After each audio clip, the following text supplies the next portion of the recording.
दोस्तों, हमारे देश में बेटियों के नाम पर राजनीति तो खूब की जाती है। बेटियों के नाम पर नारे भी दिए जाते हैं, बेटी बचाओ बेटी पढ़ाओ। लेकिन आज बेटियों के आंसू पीएम मोदी से सवाल करते हैं कि क्या हमारे देश में जवाबदेही सिर्फ जनता के हिस्से आती है। अगर कोई ट्रेन लेट हो जाए, घंटों लेट हो जाए, कोई किसी को सजा नहीं, कोई जवाबदेही नहीं। अगर बस लेट हो जाए तो कोई सजा नहीं। अगर गांव तक बस की सुविधा ना हो तो कोई सजा नहीं। पब्लिक ट्रांसपोर्ट के इस्तेमाल की अपील तो करते हैं प्रधानमंत्री, लेकिन इस देश में पब्लिक ट्रांसपोर्ट के हालात कैसे हैं, उसका जिम्मेदार आखिरकार कौन है।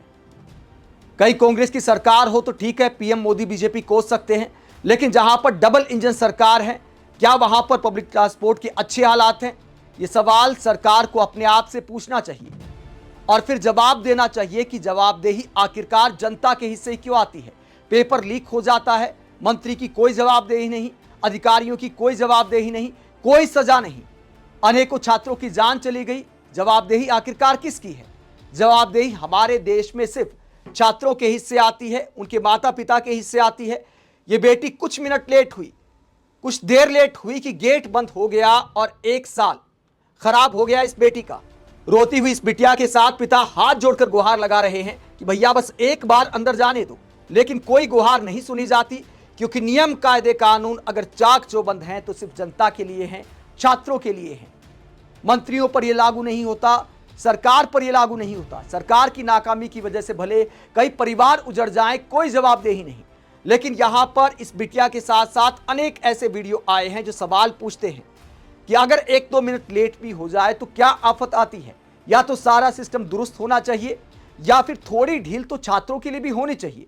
साल भर तैयारी करते हैं, हो सकता है पब्लिक ट्रांसपोर्ट का इस्तेमाल हुआ हो सकता है पब्लिक ट्रांसपोर्ट वाली बस ट्रेन लेट हो गई हो सकता है ट्रैफिक जाम की वजह से ना पहुंच पाए हो।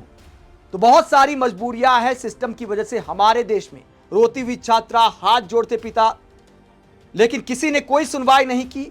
जब नीट की परीक्षा देने के लिए, डॉक्टर बनने का अरमान पूरा करने के लिए बिटिया को अंदर नहीं घुसने दिया जाता, तो उम्मीद इस बात की करते हैं कि पिता बेटी को संभालेंगे, लेकिन यहां हालात उल्टे हो गए। हो सकता है पिता ने किस हालात में बिटिया को पढ़ाया हो, बिटिया के सपनों में अपने सपने देखे हों, लेकिन हालात क्या होते हैं इसके बाद।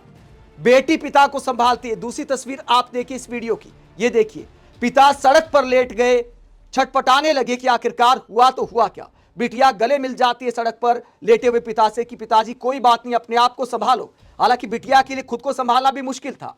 पहले तो तैयारी के बाद परीक्षा रद्द होने का झटका, और अब अगर एंट्री नहीं हुई तो इस परिवार के दर्द को आप समझ सकते हैं।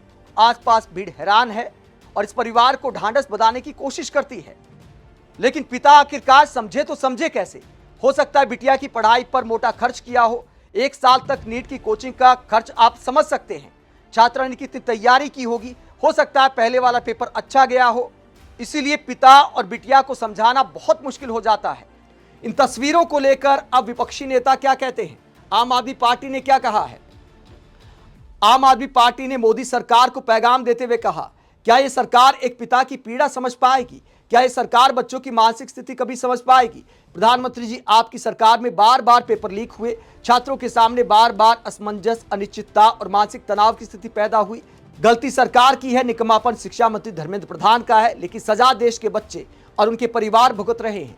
परीक्षा व्यवस्था बार बार सवालों के घेरे में रही, फिर भी छात्रों के लिए कुछ मिनट का बफर टाइम या किसी तरह की राहत का प्रावधान क्यों नहीं था? मध्य प्रदेश के विदिशा में नीट री एग्जाम के दौरान महज 2 मिनट की देरी ने 3 छात्रों की सालों की मेहनत पर पानी फेर दिया। धृतराष्ट्र की तरह सब कुछ जानते हुए भी आंखें मूंदे बैठे रहना महापाप है। तो आम आदमी पार्टी ने सवाल उठाया कि कुछ मिनट का बफर जोन आखिरकार क्यों नहीं? दोस्तों, अगर कोई लेट पहुंचता है तो नुकसान छात्र का है। मैं तो कहता हूं कितना भी लेट कोई पहुंचे, जानबूझकर तो पहुंचेगा नहीं। अगर मजबूरी में अगर कोई लेट पहुंचता है तो नुकसान उसका है। अगर लेट आने की वजह से उसको कम टाइम मिलता है तो नुकसान उसी का है। कोई भी छात्र जानबूझकर ऐसा नहीं करेगा। तो इंसानियत के नाते और हमारे देश में पब्लिक ट्रांसपोर्ट के हालात को देखते हुए कम से कम यह नियम बदलना चाहिए। आम आदमी पार्टी के अलावा डॉक्टर रागिनी नायक, कांग्रेस की प्रवक्ता, क्या कहती हैं? यह हृदय विदारक दृश्य विदिशा मध्य प्रदेश का है। पहले तो नीट की परीक्षा रद्द हुई, फिर री नीट में परीक्षा केंद्र, बायोमेट्रिक और एडमिट कार्ड में गलतियां हुई, खामियाजा फिर अभ्यर्थियों ने भुगता। विदिशा में 3 छात्राएं परीक्षा नहीं दे पाई। त्याग, उम्मीद, सपनों पर पानी फिर गया। एनटीए जस का तस है, धर्मेंद्र प्रधान जस के तस है, नरेंद्र मोदी जस के तस है। वहीं इस वीडियो को लेकर कांग्रेस के प्रदेश अध्यक्ष जीतू पटवारी कहते हैं, विदिशा की घटना ने दिल दहला दिया। री नीट परीक्षा केंद्र, बायोमेट्रिक दिखते और एडमिट कार्ड में गलती की वजह से 3 छात्राएं परीक्षा नहीं दे पाई। हर छात्रा के पीछे उनके माता पिता भी खड़े थे, साथ ही बरसों की उम्मीदें, त्याग और सपने। जिसने भी ये पल देखा भावुक हो गया। पता नहीं इस सिस्टम को जनता के लिए कब बनाया जाएगा। तो जीतू पटवारी और कांग्रेस के तमाम नेता सवाल उठाते कि सिस्टम को जनता के लिए कब बनाया जाएगा। अलका लांबा क्या कहती हैं, जिस समय बेटियां कोख में मारी जा रही हूं, उस समय एक गरीब पिता अपनी मेहनत और जिंदगी भर की कमाई लगा अपनी बेटी को डॉक्टर बनाने का सपना लेकर नीट परीक्षा केंद्र परीक्षा दिलाने पहुंचता है। फिर जो कुछ भी हुआ वो बेहद दुखद और दुर्भाग्यपूर्ण है।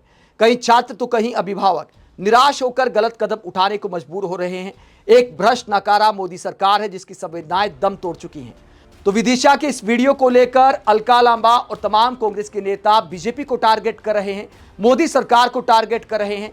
वही बीजेपी एक दूसरे वीडियो को लेकर कांग्रेस सरकार पर ठीकरा फोड़ रही है।